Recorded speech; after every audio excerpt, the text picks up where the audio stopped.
Students, कैसे हैं आप सब। आशा करती हूँ आप सभी अच्छे होंगे। मैं आरती आप सभी का अपने परिवार फिजिक्स स्कूल में हार्दिक स्वागत करती हूँ, जहाँ पर हम पढ़ते हैं ग्रेजुएशन के लिए फिजिक्स और chemistry, VBT valence bond theory.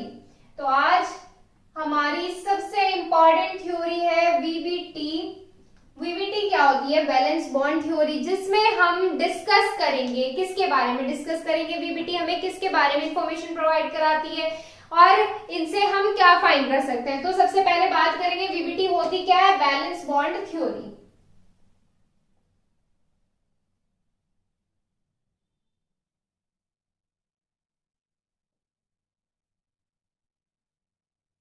VBT होती है हमारी वैलेंस बॉन्ड थ्योरी और ये हमें इंफॉर्मेशन प्रोवाइड कराती है किसके बारे में? ये हमें इंफॉर्मेशन प्रोवाइड कराएगी ज्योमेट्री के बारे में, कॉम्प्लेक्स की ज्योमेट्री के बारे में, मैग्नेटिक बिहेवियर के बारे में, स्पिन के बारे में और उसकी हाइब्रिड स्टेट के बारे में। इन चीज के बारे में हमें इंफॉर्मेशन प्रोवाइड कराई जाती है वीबीटी में। तो वीबीटी जो थी ये पॉलिंग नाम की किसी साइंटिस्ट ने दी थी। पॉलिंग ने ये बताया था कि वीबीटी के थ्रू हम इन सारे कॉन्सेप्ट को क्लियर कर सकते हैं। क्या थे वो?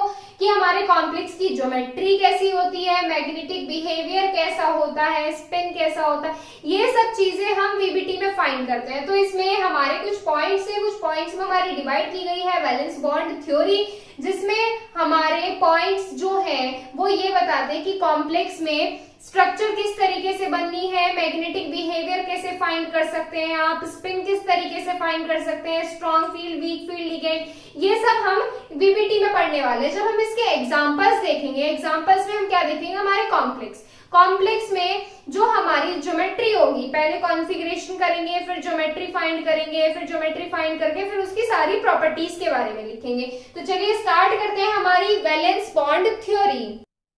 अब इसमें एक चीज तो आपको सबको पता होगी। क्या पता होगी? कि हमारा कॉम्प्लेक्स किस तरीके से होता है। मेटल होता है, लिगेंड होता है, ये हमारे क्या होते हैं? कॉम्प्लेक्स होते हैं। इसमें जो हमारा मेटल और लिगेंड जब बॉन्ड करते हैं, तब बॉन्डिंग करते हैं, तब हमारा क्या बनता है? कॉम्प्लेक्स बनता है। जब मेटल लिगेंड रिएक्ट करते हैं तब हमारा कॉम्प्लेक्स बनाते हैं। इसमें हमारा लिगेंड वर्क करता है।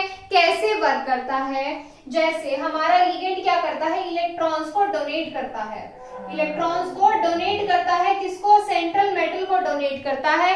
और हमारा मेटल क्या करता है? मेटल करता है इलेक्ट्रॉन्स को एक्सेप्ट। मेटल क्या करता है? इलेक्ट्रॉन एक्सेप्ट करता है।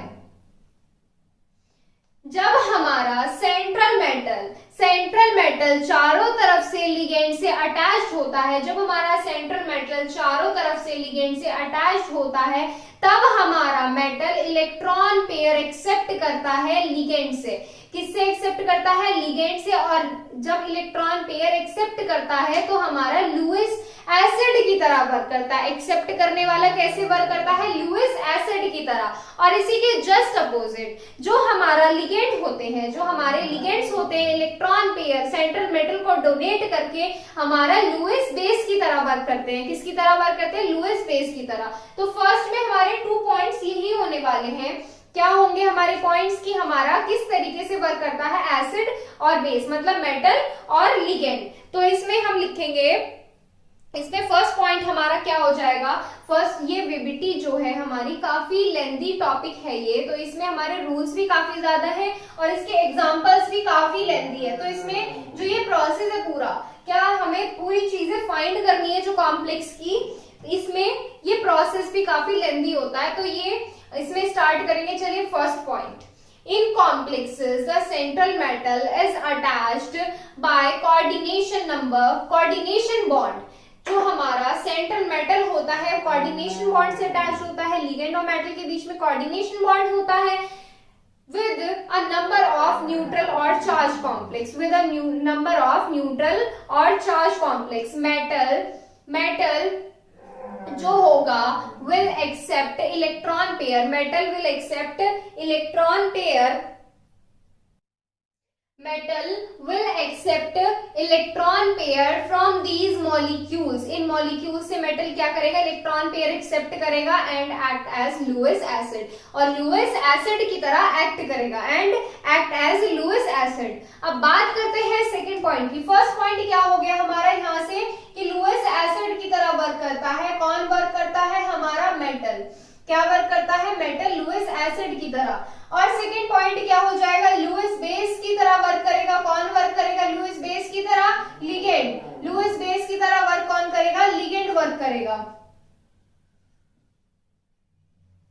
तो सेकेंड पॉइंट क्या हो जाएगा, द न्यूट्रल और चार्ज्ड मॉलिक्यूल, जो हमारे क्या होते हैं, लिगेंड होते हैं।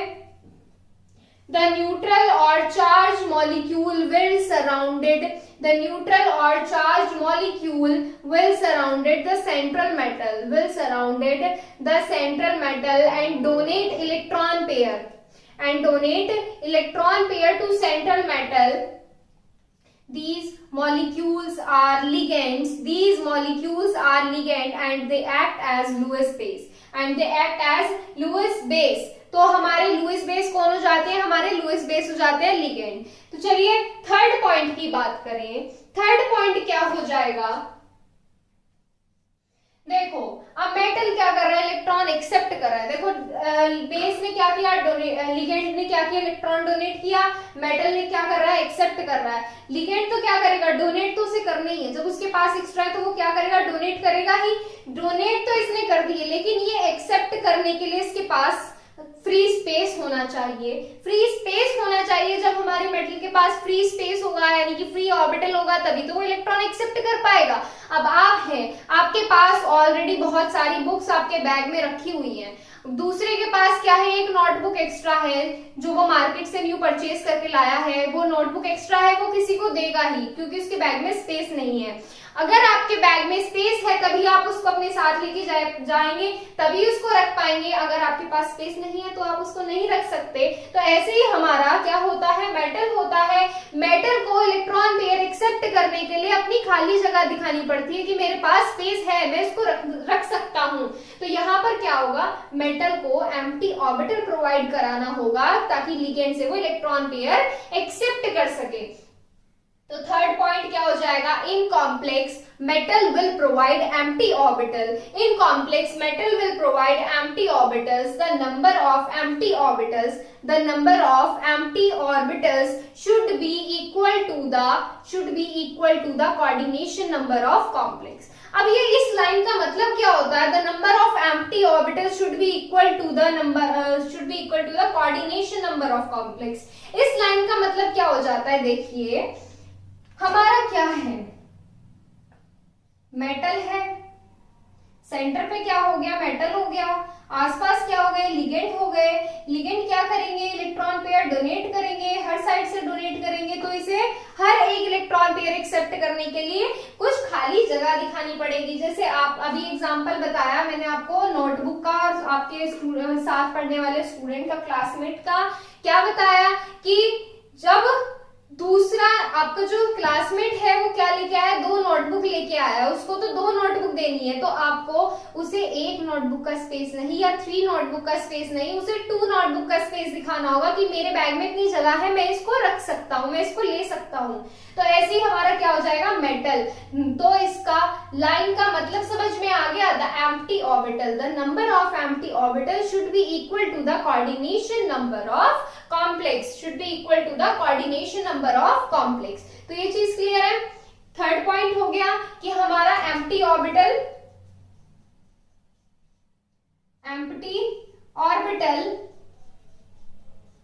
इक्वल होना चाहिए coordination number of complex. Complex की कोऑर्डिनेशन नंबर के इक्वल होना चाहिए। अब नेक्स्ट पॉइंट की बात करें, नेक्स्ट पॉइंट क्या हो जाता है, ये बेटा जो हम पढ़ रहे हैं इसमें ये सारे रूल्स हैं, इन्हीं रूल्स के बेसिस पर आप इसकी ज्योमेट्री फाइंड कर सकते हैं, वीबीटी सॉल्व कर सकते हैं। ये जो सारे रूल्स हैं यही होती है हमारी वैलेंस बॉन्ड थ्योरी। अगर आपको एग्जामिनर बोलता है कि इस कॉम्प्लेक्स की ये फाइंड कीजिए, ज्योमेट्री फाइंड कीजिए, इसकी स्ट्रक्चर बनाइए, या बोलता है कि इसका मैग्नेटिक बिहेवियर बताइए कॉम्प्लेक्स का, तो आप किस तरीके से फाइंड कर सकते हैं, ये जो आता है ये सारा हमारा पीपीटी में आता है। तो इसके जो रूल्स हैं वो उतने ही ज्यादा इंपॉर्टेंट हैं जितने इंपॉर्टेंट आप एग्जांपल्स को समझते हैं। तो अगर आपको रूल्स क्लियर होंगे तो भी आप एग्जांपल इजीली कर पाएंगे। तो देखिए फोर्थ पॉइंट क्या हो जाता है इसमें, अब देखिए इसमें अब क्या बात आ जाती है हमारी, हमारे जो हमारा क्या होता है लिगेंड मॉलिक्यूल होता है, इलेक्ट्रॉन पेयर डोनेट करता है, किसमें डोनेट करता है, मेटल के एम्प्टी ऑर्बिटल में डोनेट करता है। और जो हमारा लिगेंड होता है, लिगेंड का ऑर्बिटल होता है, देखिए इस तरीके से समझिए, ये हमारा क्या है, मेटल का ऑर्बिटल है, ये हमारा क्या है, लिगेंड का ऑर्बिटल है। ये क्या कर रहा है, इलेक्ट्रॉन इसको दे रहा है, इलेक्ट्रॉन इसको दे रहा है, ये क्या है, हमारा लिगेंड है। जब इलेक्ट्रॉन दे रहा है तो मेटल और लिगेंड क्या कर रहे हैं, हमारे ओवरलैप कर जाते हैं। जब हमारे ये मेटल है, ये लिगेंड है, इलेक्ट्रॉन पेयर इसको दे रहा है, तो इसके बीच में हमारा क्या कर रही है, ये पास आ जाते हैं, क्लोज हो जाते हैं, और यहाँ पर क्या हो जाती है, ओवरलैप करने लगते हैं। जब ये ओवरलैप करने लगते हैं कौन, मेटल और लिगेंड, तो हमारे हाइब्रिड ऑर्बिटल्स क्रिएट होते हैं। जो हमारा ये ऑर्बिटल क्रिएट हो रहा है, ये होता है हमारा हाइब्रिड ऑर्बिटल्स। क्या होता है, ये हाइब्रिड ऑर्बिटल्स। और ये जो हाइब्रिड ऑर्बिटल्स होते हैं, यही रिस्पॉन्सिबल होते हैं कॉम्प्लेक्स की ज्योमेट्री के लिए, यही रिस्पॉन्सिबल होते हैं ज्योमेट्री के लिए। कॉम्प्लेक्स की ज्योमेट्री, हाइब्रिड ऑर्बिटल से ही हम कॉम्प्लेक्स की ज्योमेट्री वेरीफाई कर सकते हैं। किस तरीके से, देखो इसमें पहले किस तरीके से लिखेंगे मैं आपको बता देती हूँ। Ligand molecules will donate electron pair, ligand molecules will donate electron pair in the empty orbital of metal, in the empty orbital of metal, and the orbital of ligand and metal, the orbitals of ligand and metal will overlap each other, to form hybrid orbitals, these hybrid orbitals will verify the geometry of complex। अब देखिए किस तरीके से verify करती है, यहाँ पर क्या आ जाती है, हमारी हाइब्रिड स्टेट आ जाती है, हाइब्रिड स्टेट हो जाती है, और फिर क्या हो जाती है, हमारी ज्योमेट्री हो जाती है। अभी किस तरीके से हो जाती है, देखिए अब कैसे होगी ये जो हमारी ज्योमेट्री आ रही है, ये किस तरीके से आएंगी। देखो अगर हमारी हाइब्रिड स्टेट हो जाती है sp, मतलब एक ऑर्बिटल हमारा s का है और एक ऑर्बिटल किसका है, p का, तो हमारी ज्योमेट्री कैसी होनी है, लीनियर होनी है, रेखीय। ज्योमेट्री कैसी होनी है, रेखीय, लीनियर होनी है। अगर हमारा sp2 होता है, अगर sp2 हो जाता है तो कैसी हो जाती है, प्लेनर। देखो लीनियर, प्लेनर, टेट्राहेड्रल, जो भी ज्योमेट्री का हम डिस्कस करने वाले हैं, ये सब हम ज्योमेट्री बना चुके हैं। अगर आपको ये इसमें डाउट है तो ये ज्योमेट्री प्लेनर कैसी होती है, लीनियर कैसी होती है, जब हमने इसमें कोऑर्डिनेशन नंबर का डिस्कस किया था तो हम उसमें ज्योमेट्री बता चुके हैं कि किस कोऑर्डिनेशन नंबर के लिए, कोऑर्डिनेशन नंबर 2 के लिए था। जैसे 2 के लिए कोऑर्डिनेशन नंबर 2 मतलब मेटल से s और p दो साइड से हमारे क्या है, लिगेंड्स अटैच्ड है, क्या है, लिगेंड्स अटैच्ड है। और लीनियर, प्लेनर, ये जो ज्योमेट्री है ये सब हम उसमें भी बनवा चुके हैं कोऑर्डिनेशन नंबर में। और जब हम इसमें आगे एग्जांपल्स करेंगे तो ये आपको क्लियर हो जाएंगे कि ये ज्योमेट्री आखिर होती कैसी है। तो सेकंड क्या हो गया, sp2, थर्ड हो जाता है, फिर हमारा क्या हो जाता है, sp3 हो जाता है। अगर हमारा sp3 है तो हमारी ज्योमेट्री कैसी होती है, टेट्राहेड्रल होती है। कैसी, टेट्राहेड्रल।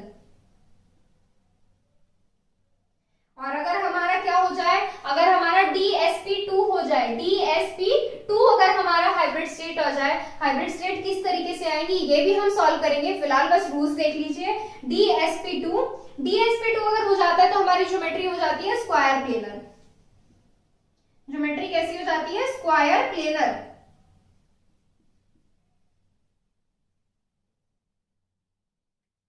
बात करते हैं आगे sp3d के लिए, sp3d के लिए अगर हमारा जो हमारा हाइब्रिड स्टेट है sp3d है, d दी हुई है, या फिर आप क्या कह सकते हैं, या फिर आप इसको बोल सकते हैं dsp3, एक ही बात है, sp3d बोल दीजिए या dsp3 बोल दीजिए, एक ही बात है दोनों के लिए। तो यहाँ पे हमारी ज्योमेट्री कैसी हो जाती है, इस टाइप के हमारी हाइब्रिड स्टेट के लिए हमारी ज्योमेट्री हो जाती है ट्राइंगुलर बायपिरामिडल हो जाती है। कैसी हो जाती है, ट्राइंगुलर बायपिरामिडल।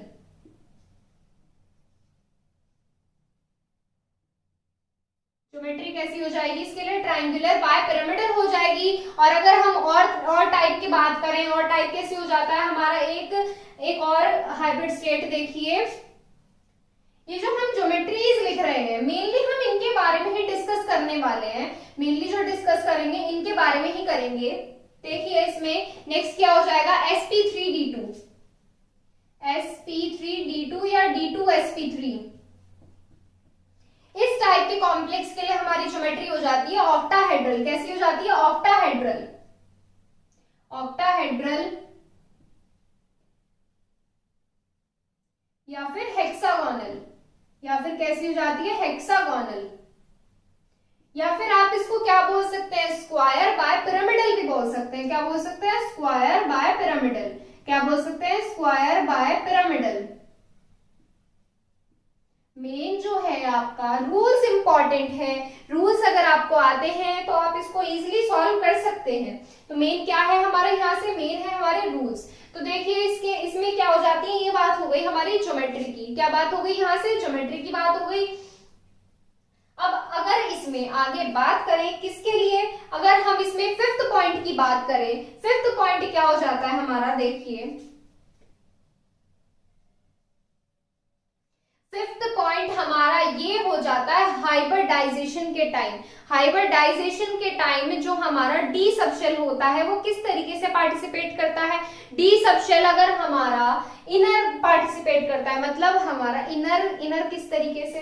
डी सबशेल जो अगर हमारा पार्टिसिपेट करेगा, अगर उसमें n-1 डी पार्टिसिपेट कर रहा है, n-1 डी पार्टिसिपेट कर रहा है डी सबशेल के लिए, तो वो कैसा होता है? इनर ऑर्बिटल कॉम्प्लेक्स होता है। तो कॉम्प्लेक्स कैसा होता है हमारा? Inner orbital complex. Inner orbital complex जो हमारा हाइब्रिडाइजेशन के टाइम पे, हाइब्रिडाइजेशन कैसे होती है ये भी आपको एग्जांपल में क्लियर हो जाएगा। जब हमारा हाइब्रिडाइजेशन के टाइम पे जो हमारा डी ऑर्बिटल होता है, डी ऑर्बिटल हमारा अगर n-1 पार्टिसिपेट करता है, किसमें? n-1 पार्टिसिपेट करता है, तो हमारा कॉम्प्लेक्स क्या होता है? Inner orbital complex. या अगर n डी पार्टिसिपेट करता है तो कैसा होता है? Outer orbital complex. कैसा होता है? Outer orbital complex. तो अगर आप इसमें लिखेंगे फिफ्थ पॉइंट तो इसमें किस तरीके से आएगा? During formation of, during hybridisation, इस तरीके से लिखिए, during hybridisation the D subshell of metal, during hybridisation the D subshell of metal may be inner, may be inner, n-1 ही लिखिए अभी, मे बी इनर और इट मे बी आउटर, और it may be outer. अब ये किस तरीके से इनर और आउटर कैसे होते हैं ये हमारा डिपेंड करता है लिगेंड की नेचर पर। लिगेंड की नेचर कैसी है? स्ट्रॉन्ग फील्ड है या वीक फील्ड लिगेंड है, उसकी नेचर पर डिपेंड करता है हमारा इनर और आउटर ऑर्बिटल कॉम्प्लेक्स। अब फिफ्थ पॉइंट में क्या लिखेंगे भाई? लिखेंगे हम during hybridisation the D subshell of metal may be inner n-1 और it may be outer n, it may be outer end depending on the nature of ligand, depending on the nature of ligand की nature ligand की किस तरीके से होती है। तो यहां से ये क्या हो जाता है हमारा? फिफ्थ पॉइंट हो जाता है। देखिए इसमें नेक्स्ट, देखिए इसमें नेक्स्ट पॉइंट देखिए। अब नेक्स्ट पॉइंट में क्या करेंगे? हम इन दोनों चीज को एक्सप्लेन करेंगे कि इनर ऑर्बिटल कॉम्प्लेक्स किस तरीके से बनते हैं, आउटर ऑर्बिटल कॉम्प्लेक्स किस तरीके से बनते हैं। तो सबसे पहले बात करते हैं हमारे इनर ऑर्बिटल कॉम्प्लेक्स की। तो इसमें फर्स्ट पॉइंट क्या हो जाएगा हमारा? Inner orbital complex. Inner orbital complex,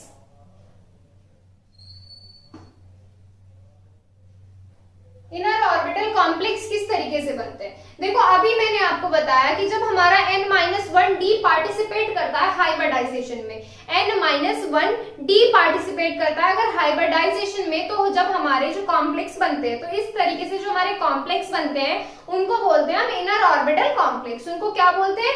inner orbital complex. और ये जो हमारे कॉम्प्लेक्स होता है कौन सा? देखो ये जो हमारा n-1 डी जो हम पढ़ रहे हैं, इनर ऑर्बिटल कॉम्प्लेक्स पढ़ रहे हैं, ये जो हमारा एक स्पेशल केस है। कौन सा केस है? n-1 वाला जो केस है ये हमारा स्पेशली ऑब्जर्व किया जाता है स्ट्रॉन्ग फील्ड लिगेंड्स के लिए। अब स्ट्रॉन्ग फील्ड लिगेंड्स के लिए ये कैसे ऑब्जर्व किया जा रहा है और क्यों इसे इनर बोल रहे हैं? देखिए हमारे स्ट्रॉन्ग फील्ड लिगेंड्स क्या होते हैं? स्ट्रॉन्ग फील्ड लिगेंड्स जो होते हैं हमारे मेटल के इलेक्ट्रॉन्स के बीच में, स्ट्रॉन्ग फील्ड लिगेंड जो होते हैं मेटल के इलेक्ट्रॉन्स के बीच में क्या करते हैं? ये हमारे क्या मान लिए हमने? इलेक्ट्रॉन अज्यूम कर लिए मेटल के, ये हो गया हमारा मेटल, ये हमने क्या अज्यूम कर लिए? मेटल के इलेक्ट्रॉन्स अज्यूम कर लिए। जो हमारे यहाँ पे क्या है? स्ट्रॉन्ग फील्ड लिगेंड है। यहाँ पर क्या है हमारा लिगेंड? कैसा है? बहुत ही ज्यादा स्ट्रॉन्ग है। तो ये क्या करेगा? ये इलेक्ट्रॉन्स के बीच में क्या करेगा? हमारा फोर्स क्रिएट करेगा। क्या करेगा? फोर्स क्रिएट करेगा। और वो कैसा होगा? वो होगा हमारा रिपल्सन फोर्स। कैसा फोर्स होगा? वो हमारा होगा रिपल्सन फोर्स। अब ये रिपल्सन फोर्स क्यों होगा? अब इसमें क्या है, आप खुद ही देखिए, इसमें क्या है? इलेक्ट्रॉन। इलेक्ट्रॉन कैसी नेचर रखते हैं? इलेक्ट्रॉन सेम नेचर रखते हैं, और सेम नेचर वाले हमारे क्या करते हैं? रिपेल करते हैं। मतलब सेम चार्ज हमारे क्या करते हैं? रिपेल करते हैं, और अपोजिट चार्ज क्या करते हैं? हमारे अट्रैक्ट करते हैं। तो ऐसे क्या हो रहा है हमारा, जब यहाँ पे स्ट्रॉन्ग फील्ड लिगेंड है, स्ट्रॉन्ग फील्ड लिगेंड है, तो इसमें क्या हो रहा है? स्ट्रॉन्ग रिपल्सन फोर्स क्रिएट हो रहा है। अब लिगेंड कैसा है? स्ट्रॉन्ग है। तो ये जब इसमें फोर्स क्रिएट करेगा, जब इसमें यहाँ पर फोर्स क्रिएट होगा, तो इसमें जो हमारे इलेक्ट्रॉन्स होंगे, जो हमारे ये इलेक्ट्रॉन्स हैं, ये इलेक्ट्रॉन्स क्या करेंगे? ये इलेक्ट्रॉन्स पेयरिंग करना स्टार्ट कर देंगे डी सक्शन में। अब ये पेयरिंग कैसे स्टार्ट कर देंगे? अभी तो हमने बताया क्या है, इसमें इलेक्ट्रॉन्स के बीच में रिपल्सन फोर्स आ रहा है। इलेक्ट्रॉन्स के बीच में क्या है? रिपल्सन फोर्स है। लेकिन यहाँ पर क्या है? स्ट्रॉन्ग फील्ड लिगेंड है। कैसा है? ये बात ध्यान रखना, क्या है? स्ट्रॉन्ग फील्ड लिगेंड है। तो इसमें क्या हो रहा है? ये बाहर से फोर्स लग रही है। इसमें क्या है? इससे बाहर से एक स्ट्रॉन्ग फोर्स लग रहा है इलेक्ट्रॉन्स में। किसके? मेटल के इलेक्ट्रॉन्स में। और मेटल कैसा है? हमारा चारों तरफ से लिगेंड से घिरा हुआ है। चारों तरफ से यहाँ पर क्या है? लिगेंड्स प्रेजेंट है।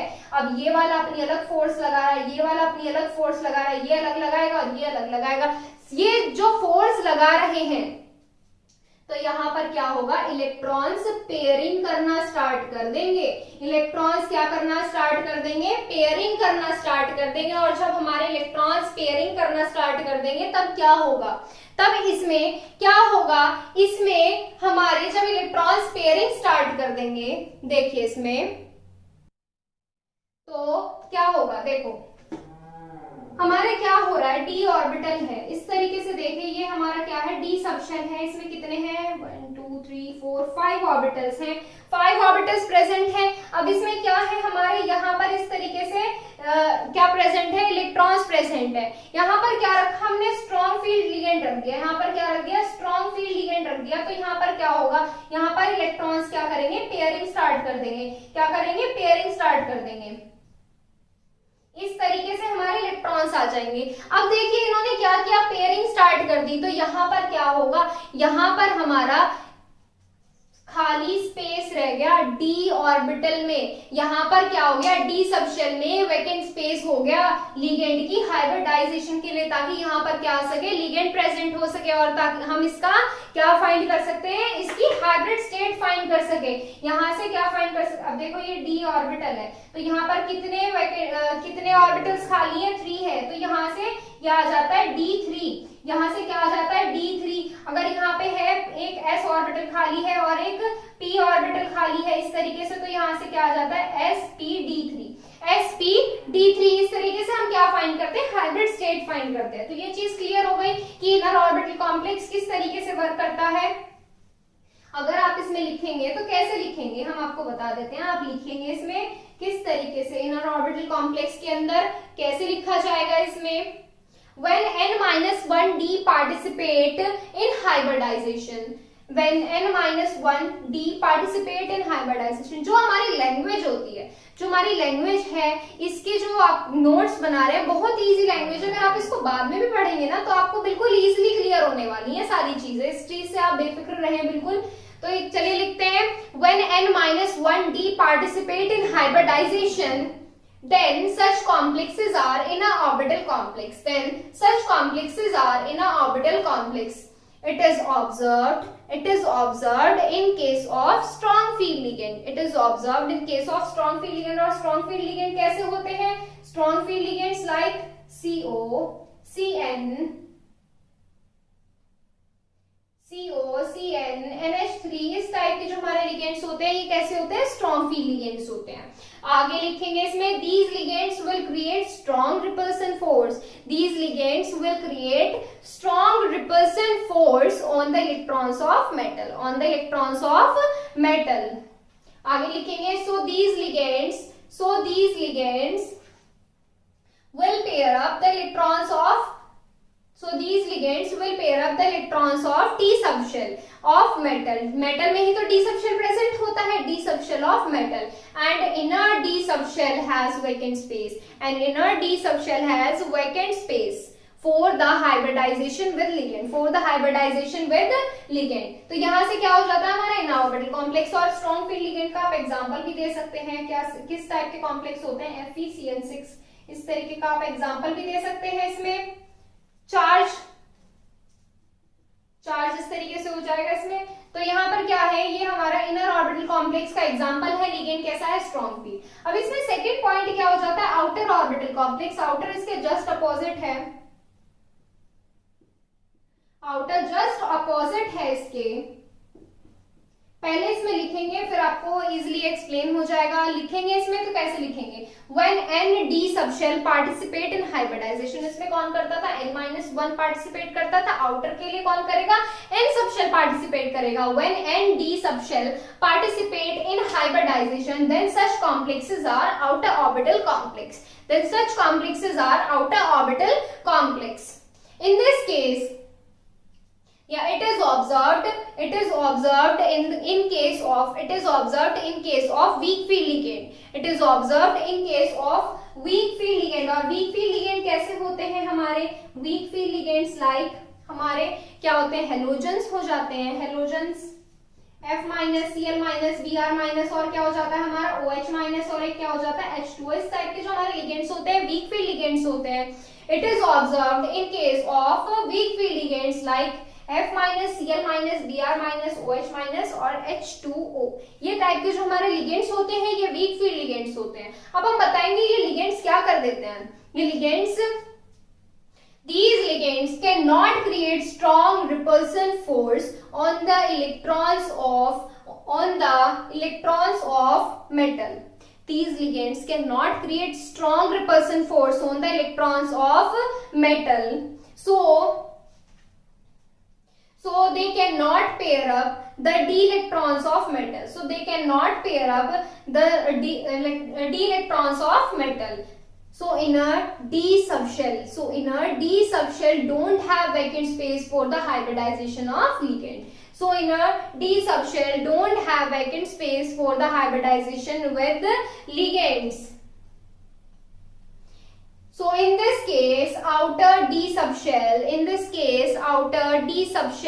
will participate in hybridization. So in this case outer d subshell will participate in hybridization. अब देखिए हमने ये जो रामायण बताई है इसमें ये क्या है, हमने इनर ऑर्बिटल कॉम्प्लेक्स के बारे में जब डिस्कस किया था तो उसमें क्या देखा था हमने कि हमारा स्ट्रॉन्ग फील्ड लिगेंड है वो किस तरीके से वर्क करता है. चलिए बात करते हैं वीक फील्ड लिगेंड की. मेटल क्या है, मेटल होता है, इसके चारों तरफ क्या है, लिगेंड प्रेजेंट है. अब इनर ऑर्बिटल कॉम्प्लेक्स जब हमारा एन डी सबशेल पार्टिसिपेट कर रहा है, एन डी सबशेल पार्टिसिपेट करता है हाइब्रिडाइजेशन में तो आउटर ऑर्बिटल कॉम्प्लेक्स होता है. हमें सबको पता है जो एन क्या होता है हमारा आउटर होता है और n-1 क्या होता है हमारा इनर होता है. ये पता है, ये चीज क्लियर है. ये हम पहले भी पढ़ चुके हैं जब हमने यूनिट 1 पढ़ी थी तो उसमें n और n-1 दोनों का अच्छे से डिस्कस किया था. चलिए अब देखते हैं हमारा जहां पर क्या प्रेजेंट है, हमारा लिगेंड प्रेजेंट है. जो हमारे ये लिगेंड कैसे है, बेचारे कमजोर है. ये क्या है, कमजोर है. ये इतने कमजोर है कि मेटल के इलेक्ट्रॉन्स को पास नहीं ला पाते. जब मेटल के इलेक्ट्रॉन्स क्या नहीं होंगे, पास नहीं होंगे तो इनमें रिपल्सन फोर्स भी क्रिएट नहीं होगा. जो रिपल्सन फोर्स स्ट्रॉन्ग होता है वो क्रिएट नहीं होगा. और अगर ये इलेक्ट्रॉन कैसा है, वीक है, तो ये बाहर से फोर्स भी नहीं लगाएगा ताकि इलेक्ट्रॉन्स पेयरिंग कर ले. जब ये स्ट्रॉन्ग होगा और बाहर से फोर्स लगाएगा, कैसे लगाएगा, स्ट्रॉन्ग लगाएगा तो इलेक्ट्रॉन्स पेयरिंग करेंगे. जब ये बेचारा कमजोर सा है, इससे इतना फोर्स नहीं लगा ताकि ये पेयरिंग कर पाए, ये क्या कर पाए, पेयरिंग कर पाए, इससे इतना फोर्स नहीं लगा. तो यहाँ से क्या होगा, हमारे डी ऑर्बिटल में खाली जगह ही नहीं बचेगी जिससे हमारा हाइब्रिडाइजेशन हो सके लिगेंड का, ताकि हम हाइब्रिड स्टेट फाइंड कर सके. तो उसकी हाइब्रिड स्टेट क्या हो जाती है, हाइब्रिड स्टेट हमारी डी किस पे डिपेंड करती है, हाइब्रिड स्टेट हमारी किस पर डिपेंड करती है, अभी हमने बताया था आपको किस पर डिपेंड करेगी, आप बताएंगे. तो चलिए इसमें ये चीज क्लियर हो जाती है. हमारे डी ऑर्बिटल ऑर्बिटल कॉम्प्लेक्स, हमारे जो आउटर ऑर्बिटल कॉम्प्लेक्स है उसमें अगर एनडी पार्टिसिपेट करता है हाइब्रिडाइजेशन में तो आउटर ऑर्बिटल होता है, और ये वीक फील्ड लिगेंड में ऑब्जर्व किया जाता है। Weak field ligand like F minus Cn minus, इस तरीके के Cl माइनस, Cn नहीं, Cn वीक स्ट्रॉन्ग हो जाता है। OH माइनस और H2O इस टाइप के जो होते हैं वो हमारे वीक फील्ड लिगेंड्स आ जाते हैं। और ये लिगेंड्स क्या करते हैं, ये हमारे इनके इलेक्ट्रॉन्स के बीच में स्ट्रॉन्ग रिपल्सन फोर्स क्रिएट नहीं कर पाते हैं, और इस वजह से जो हमारे इलेक्ट्रॉन्स होते हैं उनमें पेयरिंग नहीं हो पाती। पेयरिंग नहीं होगी तो डी सबशन में हमारा खाली स्पेस नहीं बचेगा हाइब्रिडाइजेशन के लिए। तो इस केस में जो हमारा आउटर डी सबशन होता है वो पार्टिसिपेट करता है हाइब्रिडाइजेशन के। एग्जाम्पल अगर आप लिखना चाहते हैं तो इसमें कोई भी वीक फील्ड लिगेंड का एग्जाम्पल लिख सकते हैं, या COF6 लिख लीजिए, मोस्ट कॉमन एग्जाम्पल है। इस टाइप के जो हमारे कॉम्प्लेक्स होते हैं ये आते हैं हमारे आउटर ऑर्बिटल कॉम्प्लेक्स में। अब देखिए इसमें बात करते हैं हमारे मैग्नेटिक बिहेवियर के बारे में। मैग्नेटिक बिहेवियर कैसा होता है इसका डिस्कस करेंगे बेटा हम नेक्स्ट क्लास में, क्योंकि इसके काफी सारे पॉइंट्स हैं, आज सारे क्लियर नहीं होंगे, काफी सारे रूल्स हैं इसके, तो बाकी के रूल्स हम डिस्कस करेंगे हमारी नेक्स्ट क्लास में। तो आज के लिए बस इतना ही, मिलते हैं आपसे कल। Thank you so much.